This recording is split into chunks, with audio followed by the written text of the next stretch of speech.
Habrá un país sin prisa en la vereda, sin el paria.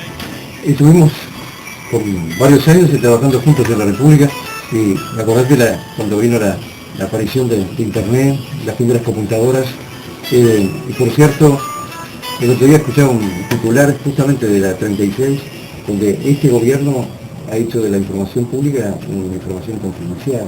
Y está la ley de medios en la vuelta. Algunos dicen que puede ser un ejemplo para toda América, y otros, yo por lo menos voy vislumbrando de que puede ser una mordaza para la prensa. Mirá, ¿qué pensás sobre eso? El tema es esto. Este gobierno del Frente no solo niega la posibilidad, el derecho democrático a que nos expresemos los de Unidad Popular, Asamblea Popular, peor que blancos y colorados, sino que cuando nos menciona es para vincularnos a hechos de vandalismo. El ministro Bonomi tuvo el tupé de decir públicamente que cuando los festejos del campeonato uruguayo, que se metieron vándalos, Sí. Que habían sido grupos extremistas. Inmediatamente el diario El País dijo, de altas fuentes ministeriales se está investigando a la gente de la Asamblea Popular. Yo creo que hacen bien en investigarme y en investigar. Pero el tema es que, si me investigan, que después publiquen las conclusiones. ¿Pero qué se hace? Se investiga.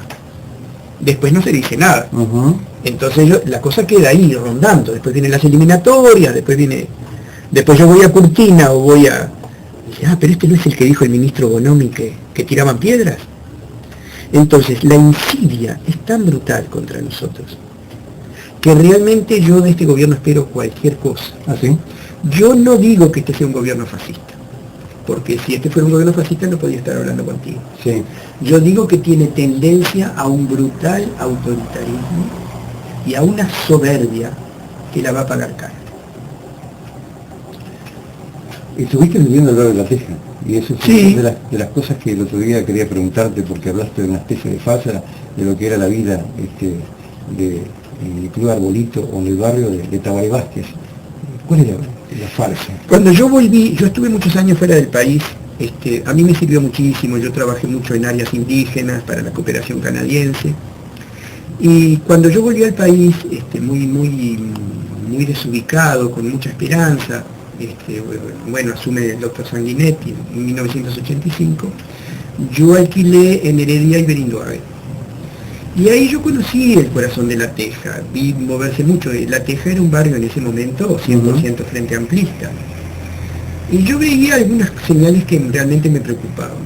Cuando hablaban del doctor Tabaré Vázquez, que había sido presidente del Progreso, que había estado muy vinculado al Club Arbolito, había una especie de, primero simpatía, no, ese hombre es de acá, pero vos rascabas a los vecinos, y lo que veían en el doctor Tabaré Vázquez era una gran soberbia y una arrogancia y un distanciamiento creciente, y fundamentalmente en sus formas de administración, criterios absolutamente autoritarios, despóticos y contrarios a todo lo que fuera democracia del club. Y realmente eso a mí me preocupó bastante. Yo era ya muy escéptico en relación al Frente, porque el pacto del Club Naval, yo te decía, yo llegué al Uruguay muy angustiado con el tema del pacto del Club Naval. Sí. Quizás porque viví en otros países donde las cosas son más blanco y negro, ¿no? Donde no se negocia tanto. Es decir, en los países más tropicales, o estás con uno o estás con otro. Esas conversaciones bajo cuerda no se hacen. Y realmente yo veía que era toda una anguila. Por un lado yo digo, Wilson Ferreira Aldunate tenía toda la razón cuando condenó el pacto del Club Naval. Pero después Wilson Ferreira Aldunate se suma a la ley de caducidad. Y la ley de caducidad de la pretensión punitiva del Estado fue un golpe de Estado. Si vos lees, no solo la Constitución, si vos lees las instrucciones del año 13, una de las cosas que más insiste Artigas, instrucciones del año 13, es la separación de los poderes.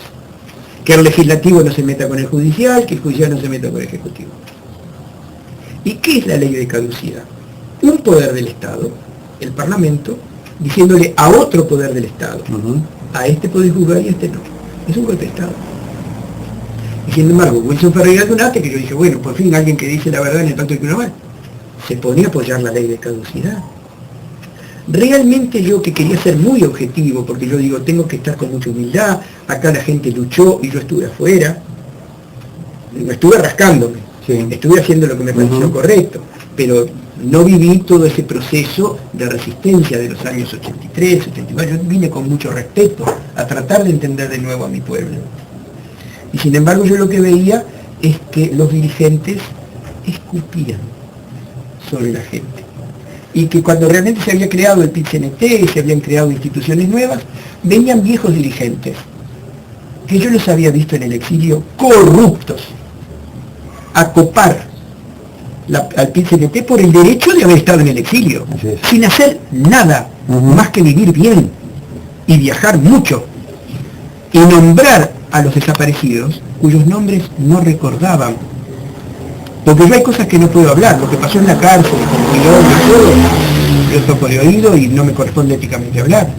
Pero que el señor Leopoldo Bruera, dirigente del Partido Comunista, quiso nombrar a los desaparecidos en Cuba, en la televisión cubana, y en vez de decir Tito Gomenzoro, dijo Tito González, eso lo vi yo. Porque tenía un papelito con los nombres que él no sabía. Yo no sabía. Eso lo vi yo. Entonces la irresponsabilidad corrupta de estos dirigentes, que después vinieron a copar las instituciones. Yo realmente no tenía nada que hacer con el frente. Así que no hay nadie que se salve. En el ¿En frente, toda esta historia? en el frente, Sí. en el frente toda su base maravillosa. Es más, muchos técnicos del MIDES, muchos técnicos de los que dejan el alma en lo que están haciendo. Lo que se corrompió fue la cúpula. Entonces, el problema es que yo lo que quisiera explicarle a esa base frente amplista preciosa es que el piloto automático está puesto. Porque lo que hace Constanza Moreira es lo que hizo Flores Mora en los años 50.